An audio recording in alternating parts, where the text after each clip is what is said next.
Tuesday night, the 19th of September. It's about 8:05 in the evening. We're rapidly, within the next couple of days, I think on the 22nd on the West Coast, we will be at the fall equinox. What you're seeing here is a view, of course, of Messier 57. I'm using right now the 6-inch settings, and I am seeing the 13th magnitude star right about there that I usually use to judge, to determine whether or not we're actually going deep enough. Last night I did a series of studies that I hope to reproduce again this evening, with the idea of coming up with something that's roughly the views you'd get through a 6-inch telescope. Once again, it's 75x, 6-inch. We're seeing about a 15 by 20 arc-minute field of view. But however, tonight I am going to try to replicate the views through an 8-inch scope, and that's going to involve changing some settings and saving them. So we're going to drop the dB down. Well, if I don't get the right things here. It changes every time you flip the scope over. Okay. I'm not returning. Come on, do something for me. We're going to go to 32 flood, but we're going to drop, no, wrong button, the sensitivity to 30. Oh, please come back. What? 42, 30. And I'm thinking that's going to add a little more reach. So what we should look for here is whether that 13th magnitude star gets a little brighter. Now when you go from a 6 to an 8-inch scope, all you're really gaining is maybe 0.7 magnitude in reach. So instead now of seeing stars to 13.5 right on the threshold, we should be seeing 14.2 magnitude stars. And I do not know of any that are right in the neighborhood of the ring.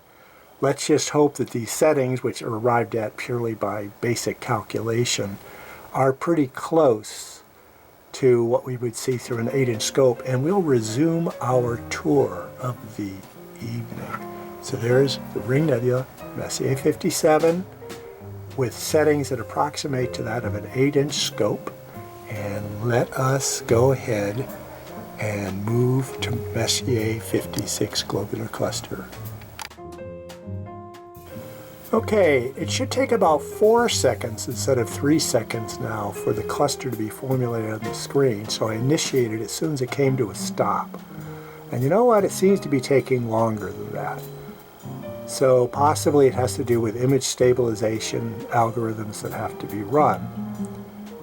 And what I hope to do at the end of this series as I go from 6 to 8, possibly 10 and 12 again, over the next couple of nights. Now keep in mind the moon is now, I believe, approaching day 5. It's low crescent to the southwest. That could impact this series of studies. I'll go as long as the night sky is clear and the moon doesn't play too significant a role in the image quality. But I'll have to compare this view with last night's to see if there's enough of an improvement to make the series work out. So there we have Messier 56. Now Messier 56 gives a threshold good view in a 6-inch scope, whereas the Ring gives a threshold good look through a 3-inch scope. I'm talking primarily refractors here now, although reflectors without too large of an obstruction should give fairly decent views too, especially Newtonians. So there's that view.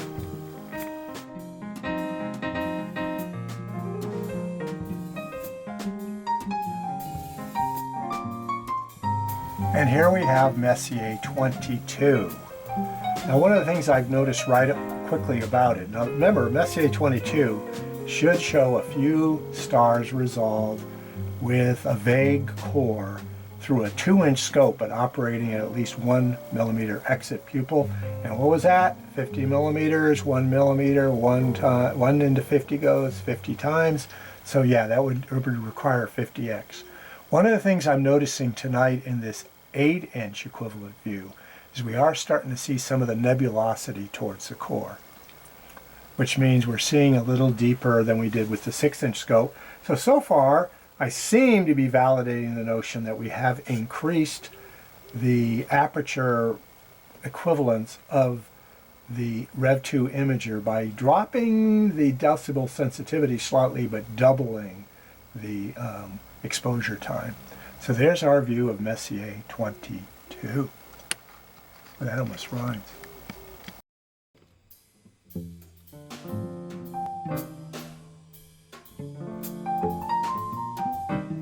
Okay, here we have Messier 28 formulating on the screen. It's about half the size and at least 1.5 magnitudes fainter. And I'll give you an idea because I don't have all this memorized. Messier 28 is good, should show a few stars through a 4-inch scope. Now keep in mind that all this is arrived at mathematically. Basically, you calculate the average surface brightness of a study, then you subtract about 0.8 to 1 magnitudes add 0.8 to 1 magnitudes more to that as the reach of the scope. But there's conditions. The sky has to be clear, stars to magnitude 5.5 have to be nearby. Now we are looking deep south. That reduces the sensitivity quite a bit and doesn't have as much effect on the Rev2 imager as it would have through the eyepiece of a telescope. Anyway, we are going to get a chance to at least get a sense of the relative views of these various studies as we move along through the 8-inch and compare them to the 6-inch equivalent apertures.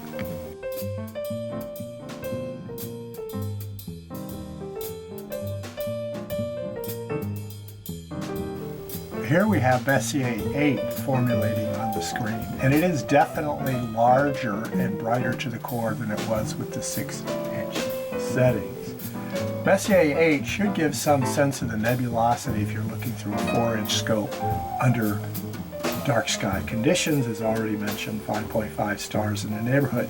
But I have to be clear about this. We're probably not even seeing 4th magnitude stars. We're probably seeing 5th magnitude stars overhead, but we'd be fortunate to see 3.5 magnitude stars in the vicinity of the Lagoon Nebula M8. And the key here is, as I've discovered, is that using a real-time imager makes you a little less dependent on sky conditions than you might expect.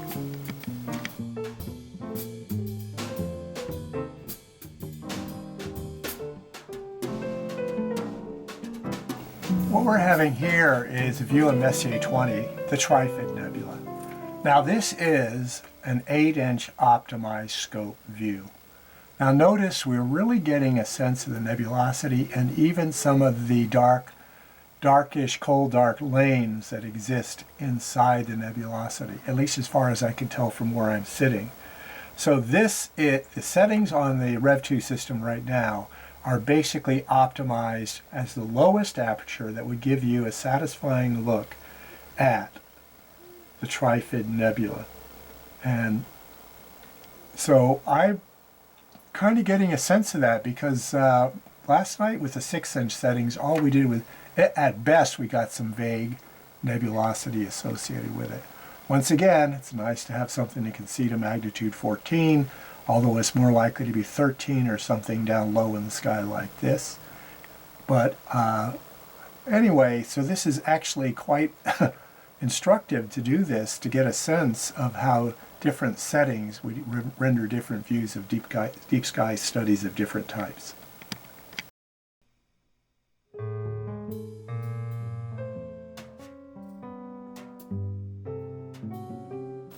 Here we have Messier 16, which should be the Eagle Nebula, but it's also an open cluster.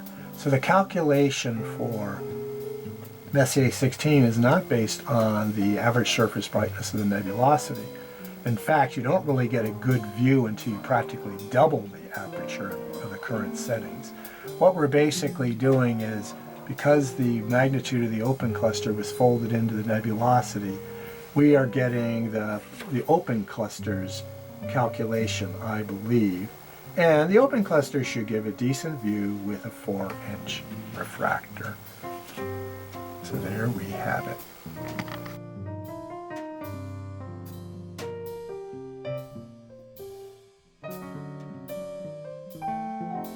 This is our view of Messier 17, the Swan Nebula.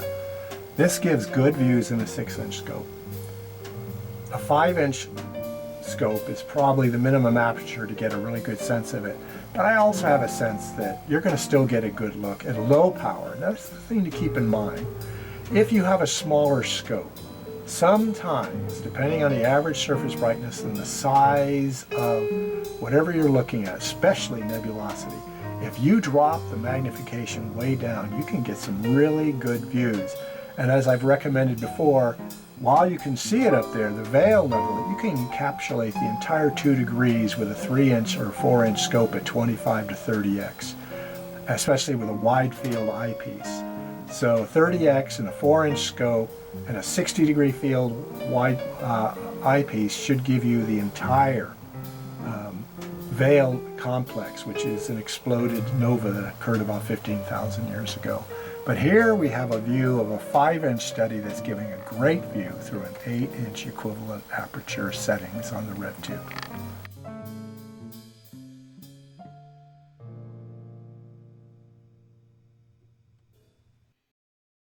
Messier 11, the wild duck cluster, should give a great view through a 4-inch refractor. Here we're seeing it as though through an 8.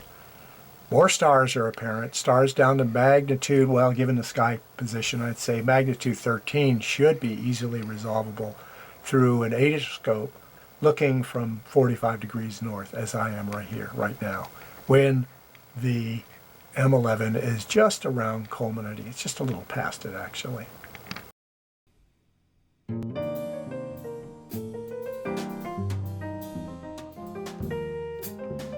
Okay, I had to wait until 8:40 for the scope to finally not hit a limit in going after Messier 27. Not the best view on the screen, at least it's visible on the screen. It was not visible last night through the 6-inch settings. I'm going to give it a chance to make itself a little more present. Once again, we may be slightly over magnifying for the average surface brightness of the Dumbbell Nebula. So I think we've waited long enough. At these settings of, I think it was 32 flood, it shouldn't take more than 4 to 5 seconds to formulate an image. However, there is image stabilization to be accounted for. So I am seeing it way off axis on the screen, but I'm not sure that the camera is seeing it. We'll just have to have a look at it mañana.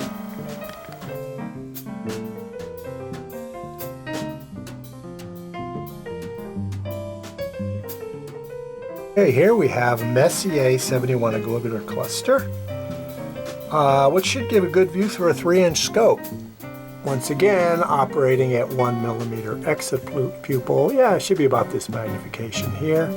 Sometimes 2. Globulars are better seen if you want to resolve stars at the higher magnifications. It gives you a little more reach. Nebulosity doesn't work that way, just as we saw with the Dumbbell Nebula. So there's our view of Messier 71 globular cluster.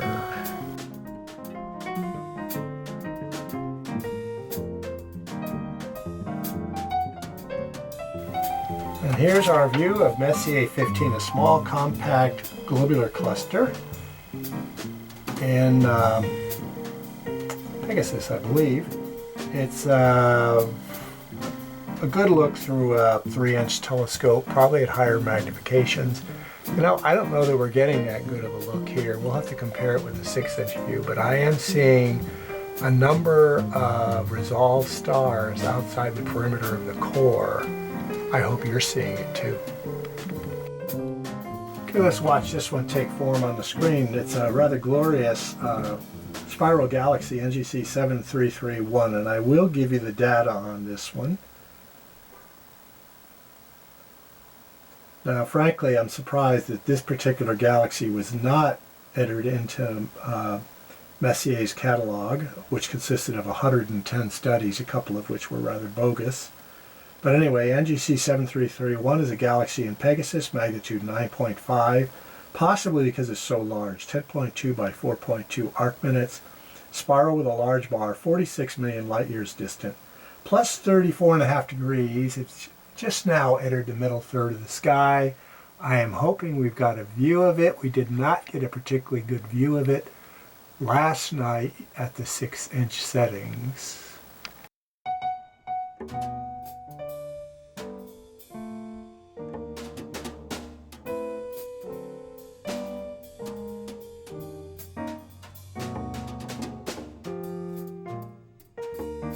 Okay, let's have a view of the core of Messier 31, the Great Andromeda Galaxy. I did a core view of it yesterday at 6 inches, at the 6-inch settings. I think it may be a little more extensive here. It'll be interesting to compare. So here we have it centered up. We know Messier 31 is our reference galaxy. It has yet to enter the sky's middle third, so we're losing a little bit in terms of reach, but there's no obstruction of the scoped aperture at all.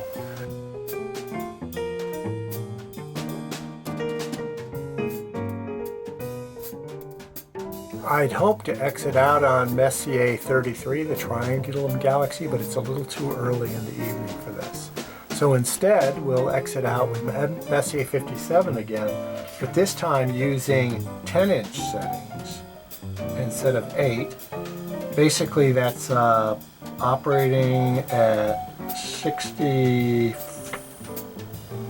64 flood, I'm barely reading this, and 30 decibels of auto gain control.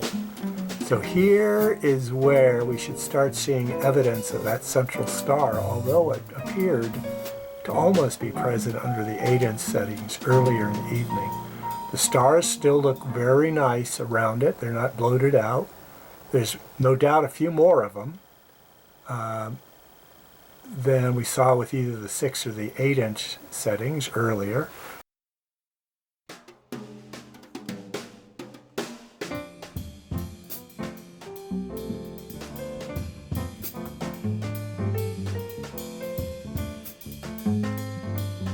I'm noticing a nice little double right here. Whether those are artifacts, one could be an artifact. One thing I have learned about CCD imagers is they're very thermally sensitive, so if they start to overheat a little bit, they'll start throwing artifacts up on the screen. That having been said, and having this nice look of the Ring Nebula, I don't know that I'd want to push it much beyond this because it really starts to overpower and you start to lose it. I thought the 8-inch settings gave the best view overall in terms of the Revolution 2 imaging system and the night sky we currently have. The 10-inch is now beginning to make it a little bit overpowered in terms of the brightness, so we're losing some of the fine texture.